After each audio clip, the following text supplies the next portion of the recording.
But let me ask you this question, Eric. Let's say you were, obviously, theoretically speaking, you were to take over AEW. What 3 changes would you implement immediately? Knowing what you know now. Knowing what I know now, I'd have a sit down with Chris Jericho, William Regal, Jake, maybe Arn, depending on if he was interested in that role or not. I'd get that team around me, and I'd get them bought in, and then I would look for either somebody on the staff or somebody from outside of the staff that was really good at formatting episodic television, that could sit down with, let's say, Conan and Disco, or, we're going to do an angle with Conan and Disco. I would ask Conan and Disco to sit down and share whatever idea you guys have, however you see your story playing out. Sit down with somebody that really understands not only a weekly format, but that could help lay that story out. Not what your story is, but how to take your story and break it down into pieces that would assemble a story, or would resemble an arc that would build every week and would lead to a crescendo. That's what I would do. That's what I didn't do in WCW. I kind of learned it the hard way, and I tried to do it, and sometimes I was decent at it, and sometimes I sucked at it. But, now looking back and knowing now what I didn't know then, that's where I put my resources, is really being disciplined in the way that I approached my story and my characters. And I would probably have to sit down with a number of talent and say, look, I'm not going to lie. There's not going to be anything here for you beyond YouTube and a couple other of those streaming opportunities, but we have to focus on our core talent. And that, you probably look at it over the, you need a good 40, 50 people on your roster, over the course of a year. You need a lot of support. It's not just those 10 or 12 people. Those may be your key talent, your key stars, but you need a lot of supporting cast members as well that are equal. They're not equally as important, but they're very important. It's a supporting cast. But you can't have 160 people on your roster with 2 TV shows. Right. And keep them happy, no matter how much money you pay them, because these guys, Conan, you know this better than I do. Guys, they get that big contract. It's like, oh, well, man, I don't care what happens. I got the money. Guess what? You get used to that money pretty quick.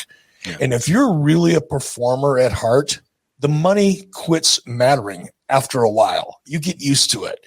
And now you want to be out there on top, or you want to be out there and be able to show your you want to perform. That's why you ended up in the ring in the first place, for God's sake. You didn't go there because you wanted to make a lot of money. You broke into professional wrestling because you love professional wrestling and you saw it as an opportunity and you want to be the best at it. Most people, not everybody, but most people. You won't remember this. I had a conversation with you one time. I think we're in Baltimore, Maryland, and I had it was a night when, like, I just, they weren't doing much with me, but I'd been a heel on TV, and they wanted me to go out, and all of a sudden I was a babyface, right? And I was like, they might Graham and give me the angle. I was like, well, I'm like, why am I a babyface tonight? Whatever, right? So I went out and did it, and it's like I came back through the curtain. I just wasn't, I was kind of frustrated. I'm taking my tape off and everything. You were walking by. I was like, what's wrong? And I told you, like, you won't remember this conversation because it was short. I was like, bro, it's just very frustrating. I've been a heel here for a while and stuff for thinking, like, I show up, all I get is like, I don't have an angle. It's just 12 minutes on TV. You see your name on the thing.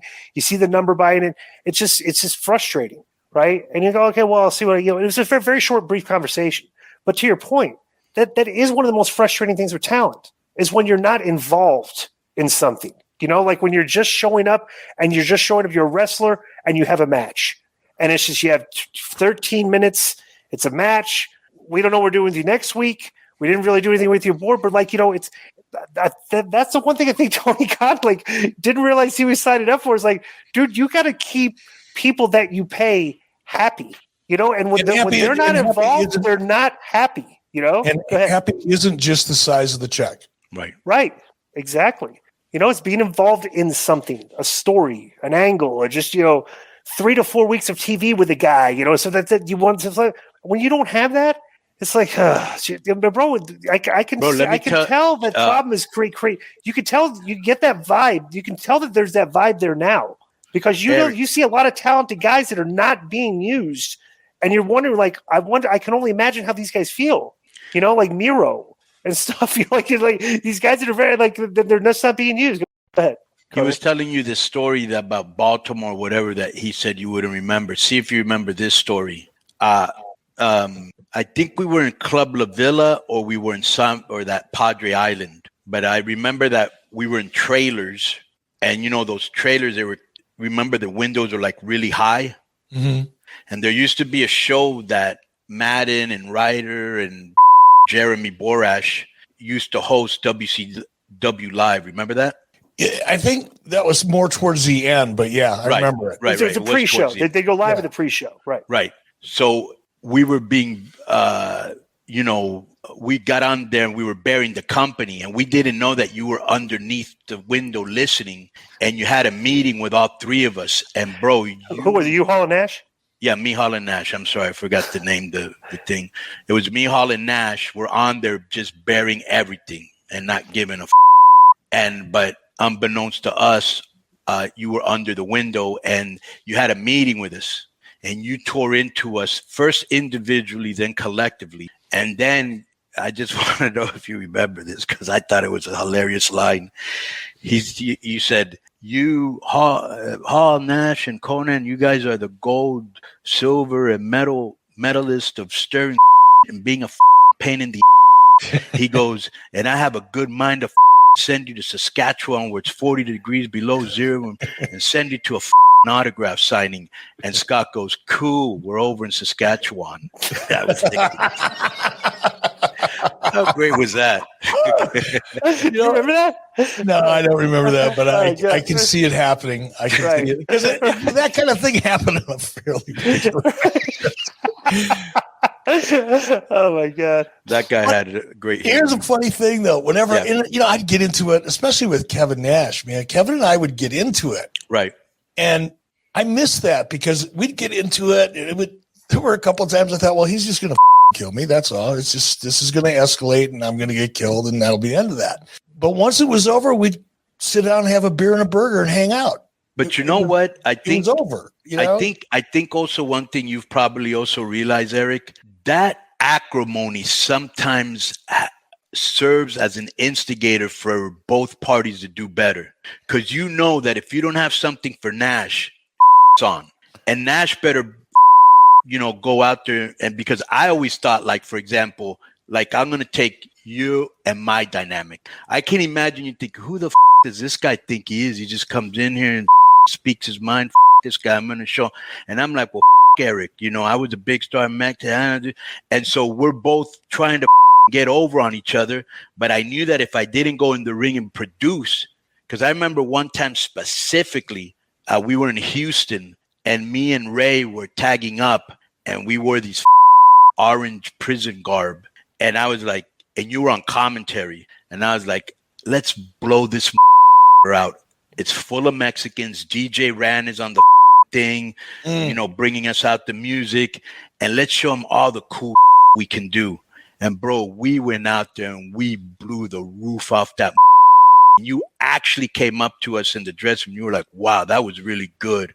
And we were like, yeah, why aren't you doing more with us? But at the end of the day, I think that dynamic, that acrimony kind of serves a little bit of a purpose, because it makes everybody be more on guard and be more on their game instead of being at that comfort level. Would you disagree with that?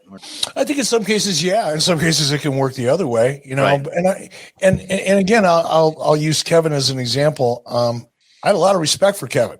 I can disagree and argue, and if it comes down to it, fist fight with someone that I have respect with, and then once it's over, let's go get a beer. Right. We worked it out. I would prefer not to have to get angry or yell or get, challenged. I'd like to be able to work out without going through that process, but sometimes that's not possible when you get really passionate people and everybody's in it and they're fighting to win. And, you don't become a star in anything, in any sport, any form of entertainment, or any walk of life without conflict. It's what do you do with that conflict and how do you make it work for you?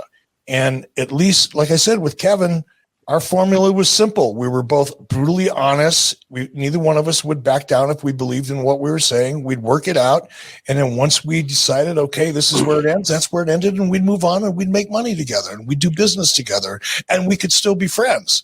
But you also got to remember We were all young, cocky, testosterone fueled. Well, you were. I wasn't. That was all you. Yeah. Bro, that's why it's a beautiful thing that we're even talking like this now. You know what I'm saying? And I'm so glad that we are, because I've told you this before and you actually popped the last time I told you this. One of life's tragedies is we get old too soon and wise too late. You know, Yep. If we would have known back then what we know now, would have been chilly waters. But it is what it is. It was what it was. We did what we did. And I'm just glad to call you a friend now, you know. Same here, brother. I'm grateful for it all. I wouldn't have it any other way.